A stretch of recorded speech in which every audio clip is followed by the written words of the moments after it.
Hi friends, welcome back. Last video we saw how to create pivot table for our dashboard. In this video I will explain you on how to create or add some visuals to our dashboard. Once we add a new sheet and renamed it to summary daily, let's go back to the pivot table and first let's insert a slicer for status and let's do some formatting for it. Now we're just going to look as same as the coloring or the formatting now which we have used for our data set and pivot table. Next, do some alignment here just to make sure our visual looks good, neat and tidy. And also you can format your dashboard sheet based on the visual you have imagined to do. So once we are happy with the format and alignment, next add some connections, I mean the pivot table connections to the slicer.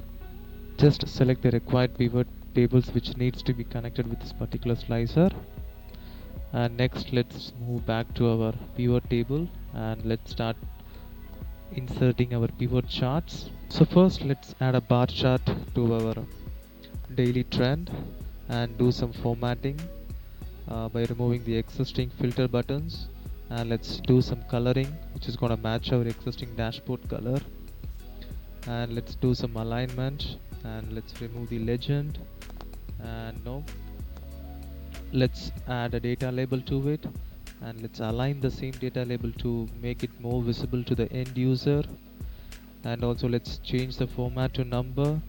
Let's remove the decimal places in the data label. Now let's add some title to it, so just hit on chart title and just rename to daily trend. Yeah, I think we are done with our first graph. Next, let's copy paste that particular graph to our dashboard sheet and do some alignment based on the slicer we have already. So yeah, I'm just doing some formatting and alignment here. So now let's create a new slicer for state and do some formatting. The same way, let's take this to our dashboard sheet.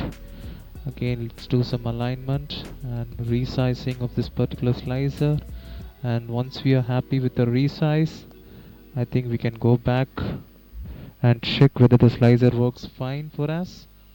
And once we are happy, let's go back to the report connection option and let's add all the other pivot tables to it, so that no, those pivot tables will be dynamic when we use this particular slicer.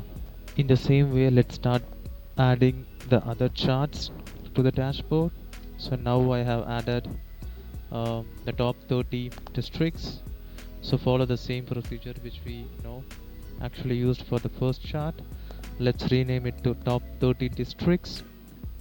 Okay, next in the same way, let's add our state-wise graph and apply the same logic which we have used for graph 1 and graph 2.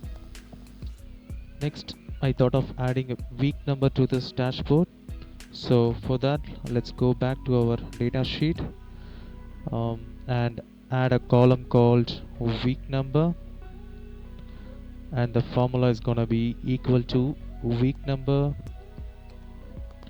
followed by its date column and the date, I mean the day, whether it's going to be Sunday or Monday. Here I've selected Monday.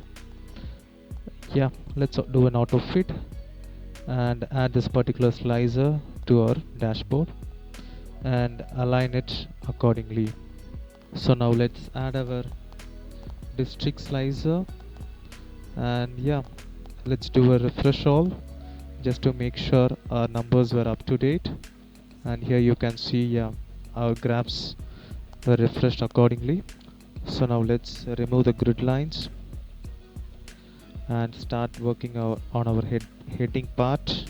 So let's merge some cells for our heading, and here now I'm gonna use some formula to create my heading title just to make sure now my heading is dynamic based on the user selection. So say example, if a user select status as confirmed, my heading will say go with summary hyphen confirmed, and if a user select recover, then my heading is gonna showcase accordingly based on the user selection on status slicer.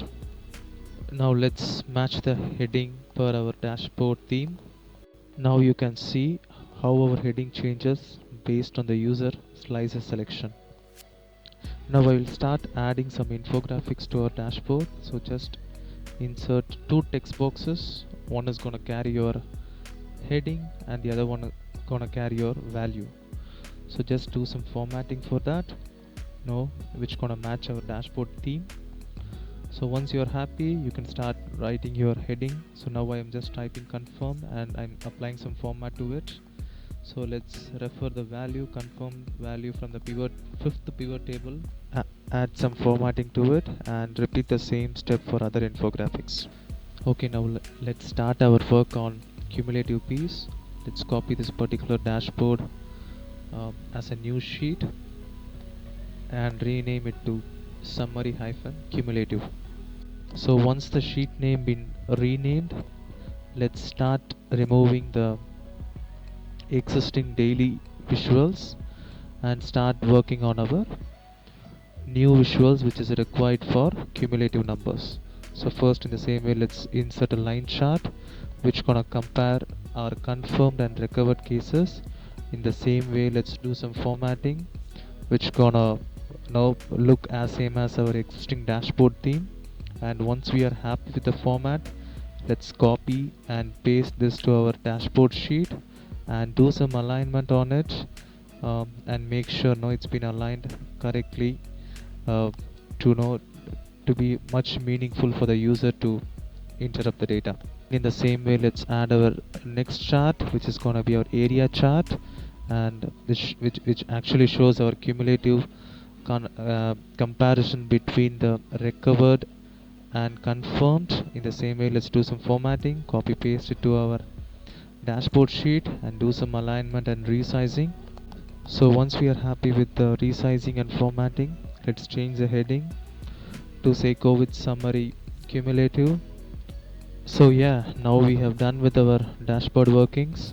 So now we got cumulative numbers, daily numbers and a consolidated pivot charts with some data summary.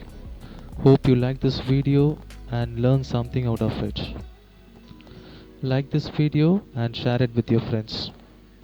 For more such videos, stay tuned and subscribe. Thank you. See you soon.